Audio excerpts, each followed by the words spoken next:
dunia ini yang pertama adalah untuk beribadah, atau seorang hamba yang beribadah kepada Khaliknya, ya.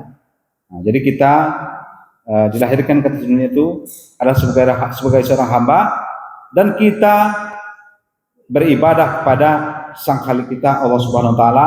Salah satunya bentuk pengabdian seorang hamba kepada Khaliknya adalah ibadah sholat. Itu salah satu. Banyak lagi ibadah-ibadah yang lain.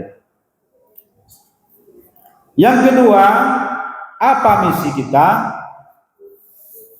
Yang kedua, misi kita adalah menjadi khalifah di atas permukaan bumi ini. Wa idh qala rabbuka lil malaikati inni ja'ilun fil ardi khalifah. Qalu atajalu fiha may yufsidu fiha wa yasfiku dima wa nahnu nusabbihu bihamdika wa nuqaddisu lak.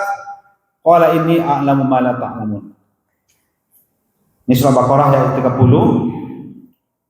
Dan ingatlah ketika Tuhanmu berfirman kepada para malaikat, sesungguhnya aku hendak menjadikan seorang khalifah di atas permukaan bumi. Para malaikat bertanya, apakah engkau hendak menjadikan di bumi itu orang yang akan membuat bencana dan menumpahkan darah? Padahal kami senantiasa bertasbih dengan memujimu dan mensucikanmu. Apa kata Allah Subhanahu wa taala jawabannya? Qala inni a'lamu ma la ta'lamun. Sesungguhnya aku mengetahui apa yang tidak kamu ketahui. Nah, jadi kita dijadikan seorang khalifah, ya, sebagai khalifah di atas permukaan bumi. Apa tugas-tugas kita sebagai khalifah di atas permukaan bumi ini? Yang pertama adalah memakmurkan bumi. Memakmurkan bumi. Kita pergunakan semua daya upaya kita, kemampuan kita, skill kita untuk bisa memakmurkan bumi. Bagaimana bumi ini bisa makmur? Bukan merusak bumi. Ya, bukan merusak bumi. Jadi memakmurkan bumi. Apa contohnya?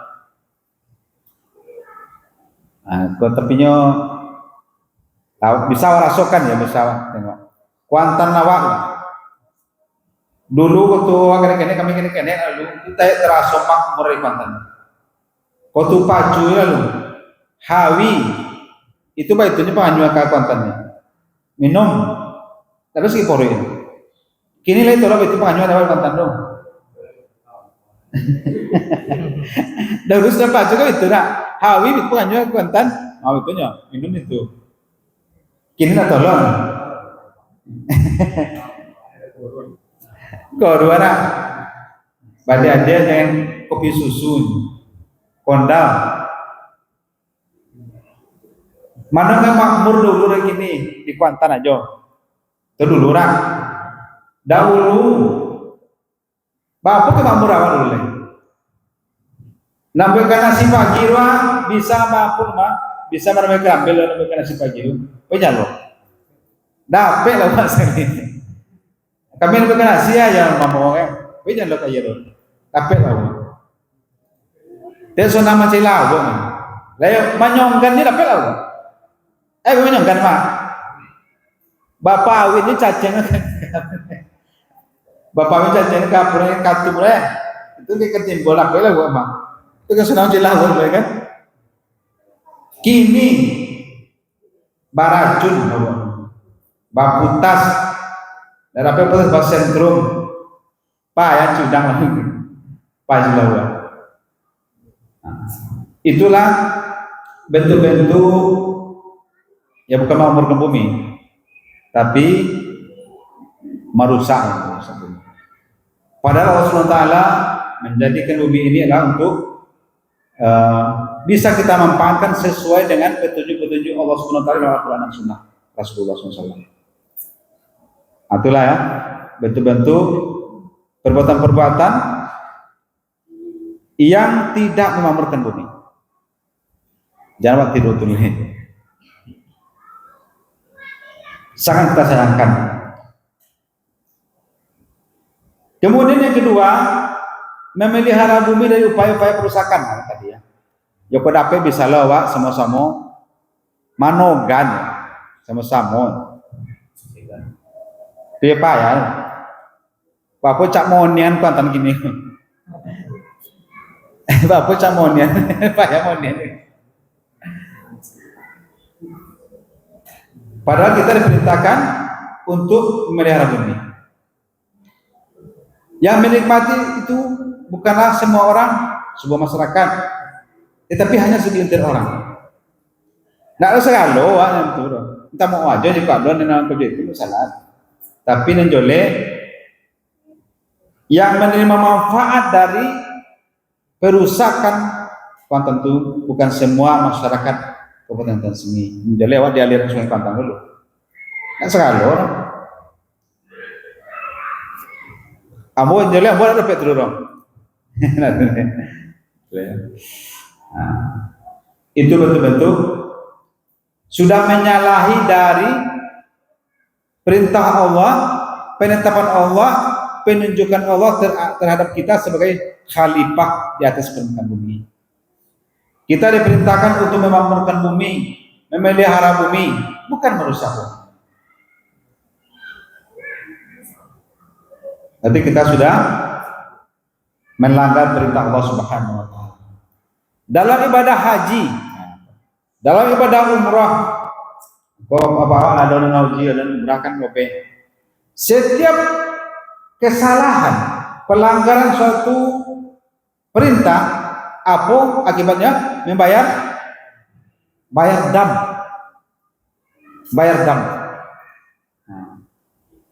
Dam berapa? Apa dam?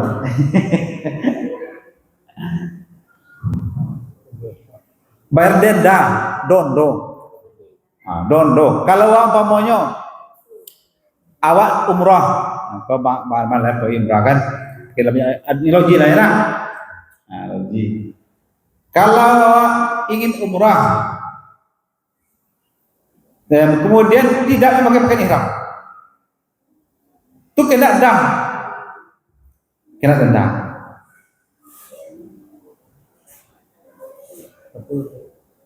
Dendanya apa? Ya, mungkin membantai sekok kambing. Contohnya. Artinya apa? Setiap pelanggaran perintah Allah itu bukan hanya diberlakukan dalam ibadah haji maupun umrah, tetapi kepada awak tak di sana. Jadi di kampung jo. Awak kan merasa ini saya doang di Mekah dan di Madinah. Kalau ada pelanggaran rukun wajib haji ya. Kalau rukun itu batal. Kalau wajib haji bayar tak. Jadi kalau awak di kampung adalah melanggar perintah Tuhan, perintah Allah SWT, itu akan juga dikenakan dam. Baik itu secara bersama-sama melakukan pelanggaran maupun sendiri-sendiri melakukan pelanggaran, tetap akan dikenakan dam. Cuma kadang-kadang awak nak sadar. Kadang-kadang mau contoh ya, awak sakit porui. Kalau awak sakit porui, apa yang terkena awak lu? Apa yang makan tadi ya? Apa yang minum tadi ya? Tapi kalau awak ketika melaksanakan ibadah haji, ibadah umrah, apa yang terkena awak? Apa salah yang tadi ya? Ngapur yang tadi, takobur yang tadi po? Itu di Senin. Itu runda awak bawa kemari ke kampung awak. Kalau awak sakit porui, pamonya apa salah yang tadi?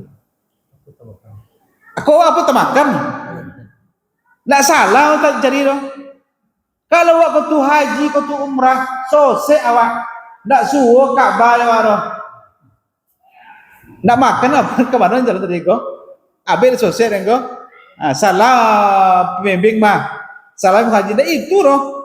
Apa salah yang tadi? Abel selesai. Jangankan jemaah haji, pembimbing ibadah haji bisa selesai. Ketua kloter bisa selesai. Mutawif bisa selesai. Kalau membuat kesalahan. Cuma bedanya kalau di Mekah di Madinah tuh langsung kontan dibayar Cuma di kampung awak go mungkin agak lambat mungkin. Tapi tetap dibayar. Cuma kadang-kadang orang tak sadar. Contoh ibadah haji. Ada juga rasa hebat, rasa sombong mama. Dia nak kodok kemari. Nak kan sosek ni. Cuba lah. Langsung dia boleh tuan. Tanya lah tuan nak pergi ada cuma pergi dah. Umrah kan? Itu langsung kontan. Ada juga dalam hati baru merasa hebat, merasa sombong, merasa lebih lah itu, merasa pandai, lakodok dan umrah kemarin. Ada gitu. Itu tuh memang kenyataan. Nah, kalau saya sudah boleh siapa yang umrah ini. Nah, cayo nah, ayo nyo ya serigom kan. Boleh kan kerja. Itu kontan. Merasa hebat, merasa sombong, merasa apa pokok merasa tinggi lagi. Gitu ya. Dia lakukan doa umrah kini pun haji. Lakukan dan pun kemarin kan akan sosialnya doang. Sosial langsung itu. Sosial langsung. Karena ada yang tak suka barangnya pun tawab, tapi tawab tak suka barang, tapi tak suka barang. Itu tadi. Baik itu lo sempurna dari kampung awak lagi. Kalau seandainya ada suatu musibah ke awak tiba, konang-konang juga apa salah. Jangan orang kesalahan. Kadang awak talando tak geser orang kesalahan. Tak boleh awak surang kadang orang juga kesalahan. Tak boleh surang orang juga kesalahan. Nah, kalau tak geser mungkin ada orang juga orang itu. Tapi awak kan tak apa? Tak ke diri awak dulu cari dulu apa kesalahan. Itu adalah salah satu bentuk-bentuk dam yang diberikan ke awak ke Tuhan. Dondo kalau awak salah dondo. Isu ada dondo kawannya kau. Kontan awak kalau merusak alam mak. Apa dondo ke awak? Lamanya kan dondo ke awak. Min payak ini kan mana mau bisa kontan dan celawak. Mana bisa mandi di kontan le. Baik semua surang itu lagi merupakan dondo lah payak. Dulu aku kontannya dulu. Sonang. Bisa minum di situ. Ini bisa, itu sudah salah satu bentuk denda dari Allah Subhanahu Wa Taala. Mandi di kontan jadi gini, kok topik di kali ini nggak dalam, hilang langsung. Nah, jadi kayak yang banyak-banyak hilang di apa yang tertimbun kan itu, manyolam di dalam lubang turu, nah itu yang tertimbun. Itu salah satu bentuk-bentuk denda yang diberikan oleh Allah Subhanahu Wa Taala kepada awak.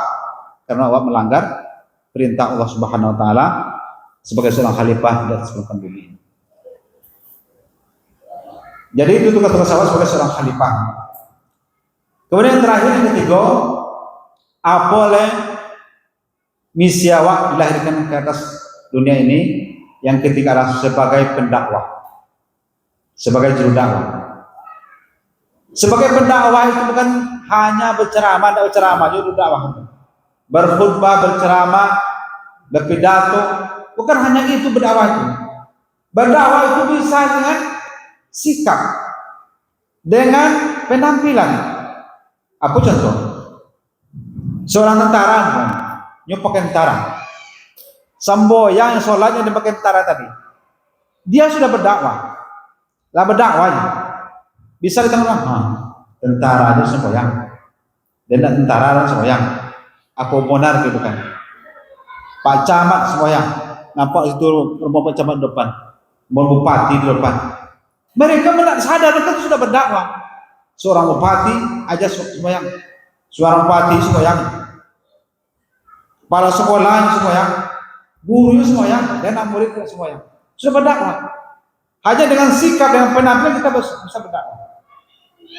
Maka berikanlah contoh-contoh dan elok ke orang supaya bisa dicontoh oleh orang, dan itu sudah merupakan suatu bagian dari misi kita dilahirkan ke permukaan bumi ini, itu berdakwah.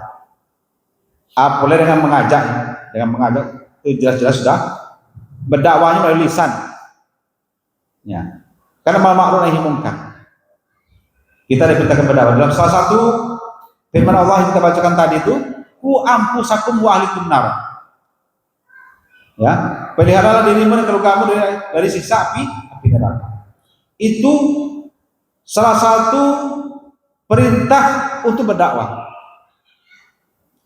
Pertama untuk diri kita, yang kedua untuk keluarga, lebih satu keluarga lewat untuk masyarakat umum.